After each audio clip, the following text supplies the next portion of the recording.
Hey everyone, before we dive in, don't forget to hit that like button, subscribe to the channel, and drop a comment letting us know where you're watching from and what time it is there. It helps the YouTube show you more stories like this one. All right, let's get started.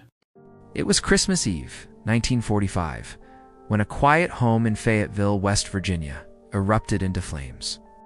Inside were George and Jenny Sodder and 9 of their 10 children.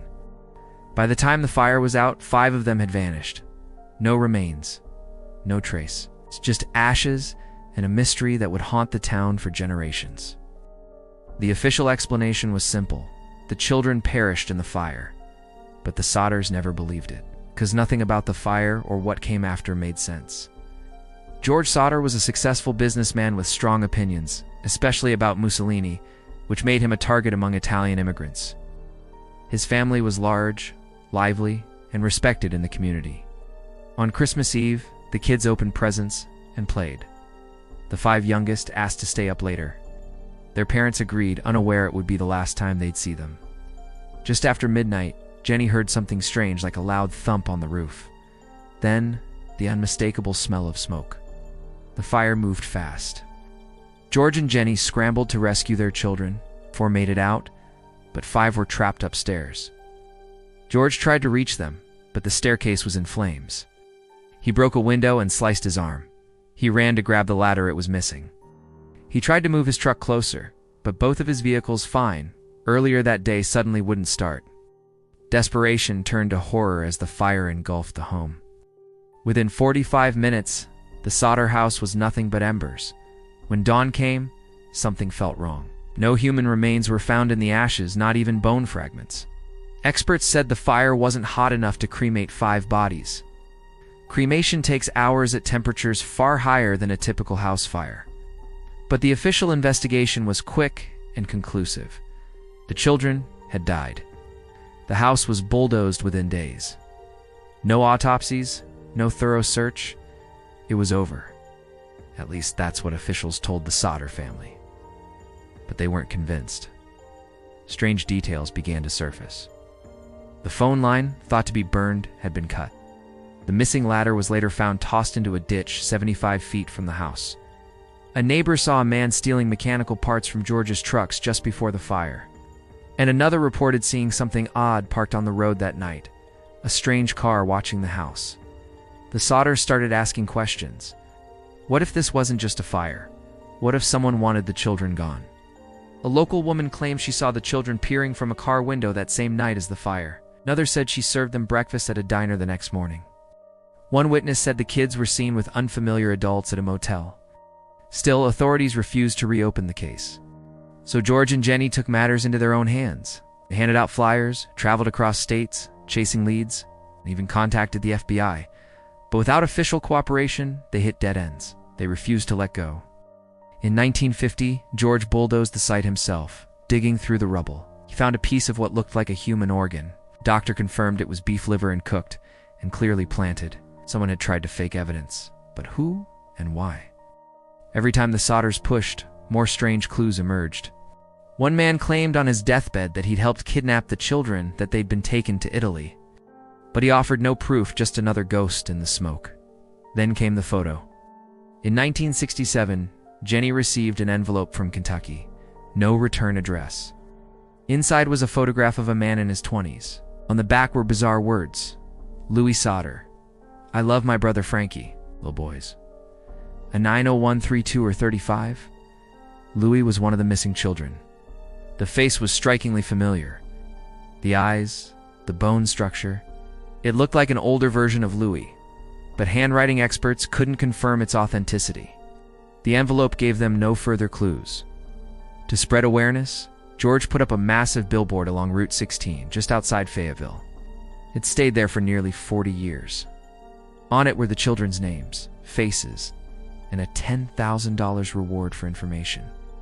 The sign accused local authorities of incompetence and hinted at a cover-up. Thousands saw it, many called. Tips came in from all over the country, some sincere, others delusional. But not one ever led to proof. The Sodders kept the light on at their porch, just in case. By the 1970s, George was aging. Still, he traveled across the country, chasing leads. He hired psychics, met with strangers in alleyways. He even tried hypnotists. He never found his children. He died in 1969, brokenhearted. Jenny lived another 20 years, refusing to celebrate Christmas. She wore black every day and never changed her hairstyle, believing that if her children were alive, they'd recognize her. Her grief became legend, and her silence a monument to love and loss. Decades later, interest in the case resurfaced. True crime enthusiasts began combing through old records.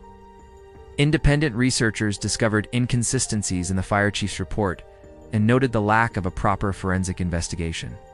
Some speculated that the mafia may have been involved either as revenge for George's political views or as part of a child trafficking ring.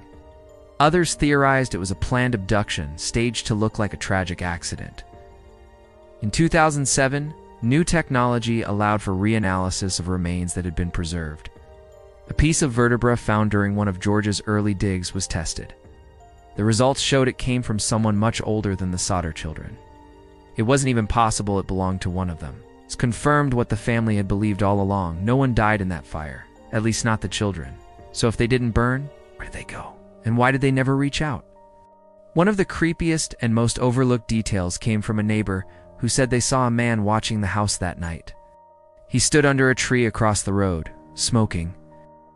When the fire started, he didn't run. He just walked away. When questioned later, he denied being there. But multiple people remembered his face. He was never investigated. His name was never released. And what's more disturbing, no one ever asked him what he saw before the fire consumed the house. As the years passed, the surviving Sodder children grew up. They lived quiet lives, but never stopped searching. One of the daughters once said, "I wake up every day wondering if they're out there, if they remember us, if they're afraid." Others believe the missing five may have been too young to remember their true identity, possibly raised under new names, unaware of their past. Some theorists suggest they were told their family had died in the fire, erasing the chance of return. Others go even darker. Could it have been an orchestrated cover-up by someone within the town? A grudge? An illegal adoption scheme? Or was it something deeper, something tied to the strange Italian connections George had spoken of before the fire? He had once claimed to receive threats after publicly criticizing Mussolini. Could someone have silenced him by taking what he valued most? Could 5 lives have been erased to make a political message? The evidence doesn't rule it out. In the 1980s, a journalist discovered that many local police records related to the fire were missing. Entire case files had vanished. When requested under Freedom of Information laws, most documents came back heavily redacted or lost. What little remained seemed contradictory, conflicting times, altered witness statements, and unconfirmed identifications. For the Sodder case, it was just another layer of smoke over what should have been a clear trail of truth. Today, the Sodder children are still officially listed as missing, presumed dead. But among amateur sleuths and true crime circles, the case remains a haunting legend. It's the kind of mystery that refuses to die.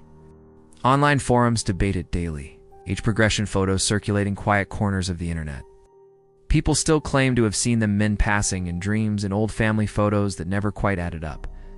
Whether myth or memory, the story lives on. The billboard may have been removed, but its message echoes in every story like this. 5 innocent children went to bed on Christmas Eve, disappeared. Their parents believed they were taken. Investigators failed to prove otherwise. There are still questions, like why the fire burned so fast, why no one heard screams, and why official records seem to disappear. The deeper you look, the more the fire feels like a cover, a distraction from the real crime. And yet no one was ever arrested. No bodies were found, no graves marked, just a burnt house, grieving parents, and a clock that stopped ticking that night in 1945. What if they survived?